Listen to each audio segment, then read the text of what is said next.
Welcome back. Time now to go on the clock, brought to you by Instaprint Plus, local printing that is insanely fast. Order today and pick up tomorrow. And please say hello to the three wise men with us tonight. Jason Wilde, President, Chairman, CEO of Jason Wilde, Inc., Bill Huber, SI's Packers page, and of course, Sports Director Dave Schrader. Rob Demoski not with us this evening. Does he still work here?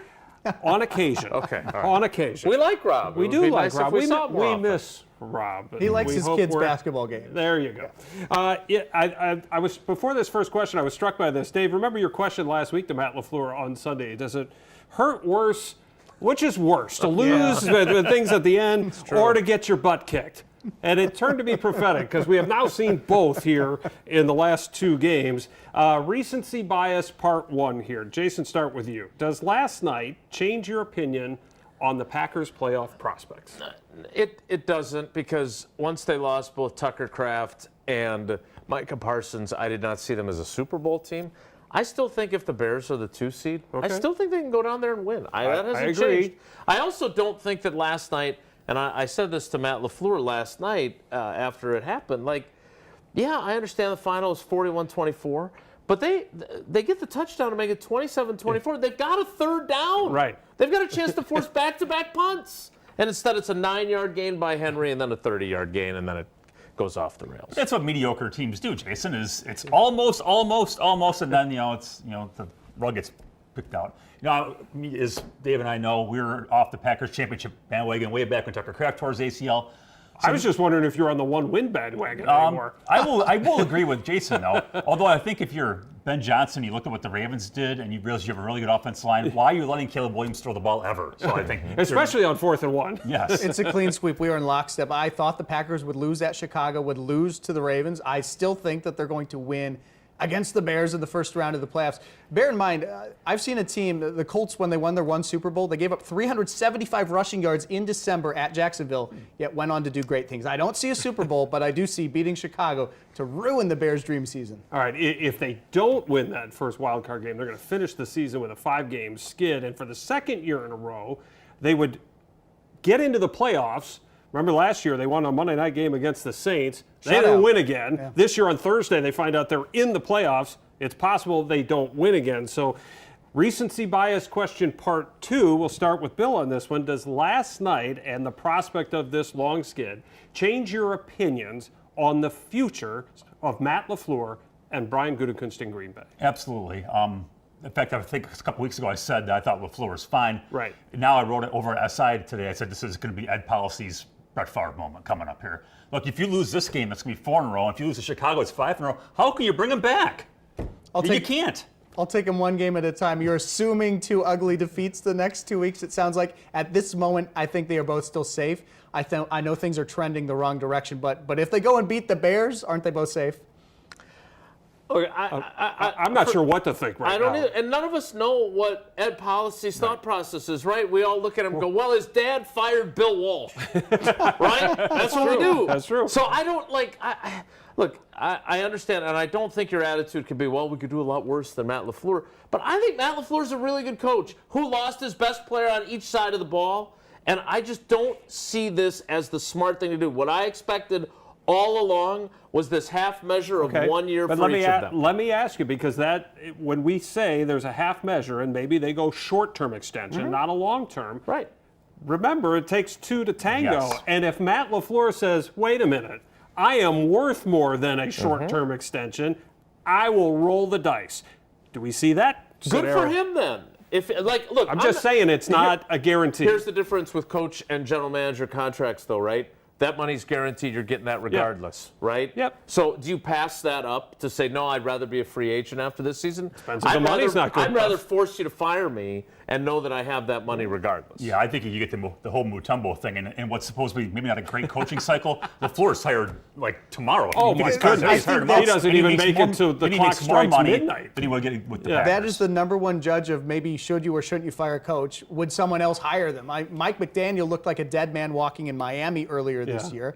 But I think a lot of people are rethinking that now because he would instantly get a job if he were let go there. Yeah, and I think you also have to consider the way this roster is constructed. Do you want to turn it over to somebody new? I don't know. I All valid just questions. don't like the fact that the discussion seems to always be about LaFleur. I don't think either one of them should lose their jobs. I think it's preposterous that we're even talking about it. But if it's going to be about the coach, I still think it's got to be about the general manager too. It's also entirely possible we all put way too much stock in. I don't like lame ducks. Correct. You know, maybe it doesn't mean anything. I know there's a show to do, but 3 consecutive numbers. There- There's a clock right there. and you're on it, buddy. What does 3 consecutive number 7 seeds do as a franchise that's supposed to be about winning Super Okay, but Bowls? I'll Not enough. widen out. 6 playoffs in 7 years. Here we go. Yep. All right, so I mentioned the roster, but what is that roster going to look like? Minnesota, Dave, who plays, who should play, who shouldn't play? Normally, I'd say in this spot, rest everybody. But I don't know how many healthy bodies they're going to have at this point. Yes, rest Jordan Love, maybe get him a series. Rest Christian Watson after what happened to him last year. Rest many receivers. Remember, not only did they lose Watson in the finale, then in the wild card round, they lost Jaden Reed, they lost Romeo Dobbs. I would rest as many receivers as you can. Rest Josh Jacobs, absolutely, and Jordan Love. Same? I think Josh Jacobs definitely should not play. Bubble And wrap. he barely played last Yeah. night. But again, when you've lost 3 in a row, I have a hard time saying, well, we should rest guys. Yeah. Because I think you need that psychological boost of, hey, we took care of business against the team that have been struggling. These guys have won 4 in a row, by the way. People are Hey, forgetting man, about it's the a Vikings. psychological kick in the can if you go to Minnesota and play your guys, and that defense stifles them like they did to Detroit. So it's better that's to both not sides. play them I in know, case that's- they might get shut down? No, But I'm if they just saying, get it 4 works both passing yards, ways. they'll win, right? Yeah, I get everything you guys are saying. I think you got to get some fresh legs. So I would rest the Jacobs of the world and Watson and a guy here or there. But you got to get your top guys to have fresh legs to have any chance for January success. All right, we're all sitting here talking like there's only going to be 2 games. Some of us think there might be 3. We'll see. But however many games remain for this team, which player, in your opinion, Jason, has the most to prove here in these final few games? Or maybe it's sayonara Green Bay. Yeah, I was going to say Rashawn Gary, but I'm not sure think there's it's anything already a left to prove. I sayonara? think it's right. Like I mean, he had 4.5 sacks, Bill, after 3 games. He needs 2.5 sacks to get to double digits in the finale. He's gone 9 games without a sack. And you can say he was playing the run. Well, you can't say that yesterday. And he's playing less than half the snaps. Like, I just don't. Oh, man. And look, I would love to have this conversation with Rashawn Gary, but he doesn't really hasn't shown have up. those kinds of conversations with us. So I don't understand it. But Matt LaFleur was asked today, Bill, if there's an injury or something else going on. And the first word out of Matt LaFleur's mouth was no, Yep. which I think is important. Yeah, I would say Gary, just because with Parsons coming off the I ACL. believe they save $11 million. Right. If they, It's like it would seem to be a formality they should get rid of him, but with Parsons going to be out for what, 4 weeks? Yeah, that who's changes the who's going to calculus. play at the end? So I would say him and your corners too. Usually we like to give different answers here, but that's letting Rashawn off the hook. It's going to be a clean sweep again. He's not getting to double-digit sacks. He never has. Saint happening, the patron saint of all things not happening. He is not getting double-digit sacks, and I don't expect him to be back next year unless he wants to take some huge pay cut. well, a couple other guys, just keep in mind, I'm not saying that's it, but that they haven't played to their level of a year ago. Xavier McKinney, they would save $8 million if they moved on from him, and Josh Jacobs, they would save $8 million if they moved on from him. All right, let's go. What I heard, Jason. Well, what I heard last night was Lucas Van Ness talking about how J.J. Enagbare addressed the team and said that J.J. thought there were guys that did not leave it all on the field.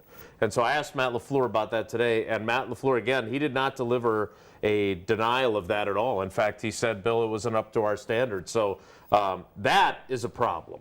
And I don't know if that's I don't know what that is, but you have to have more pride than that, and I'm eager to see what they do next week. What do you say? Coach to player, player to coach, player to player. That's how accountability works Gotta be. for them. Yep. Yeah, so after the game, we asked him what was wrong with the run defense. We needed to watch the tape. He watched the tape. It was just mental mistakes and people lining up in the wrong spot. And I go, how does that happen? It's week 17. And he It's said, not exactly the way you asked that question, well, which no, I thought was brilliant. I call myself an idiot, but basically, That's not what you the- said either, by the way. The word he used was baffling. And you know what? I'm baffled too, Dave. I don't understand in week 17 you're screwing up basic alignment things. Perhaps soundbite of the season, Javon Bullard after the game. He was speaking a lot of French. Let me clean it up for you. We on. missed you.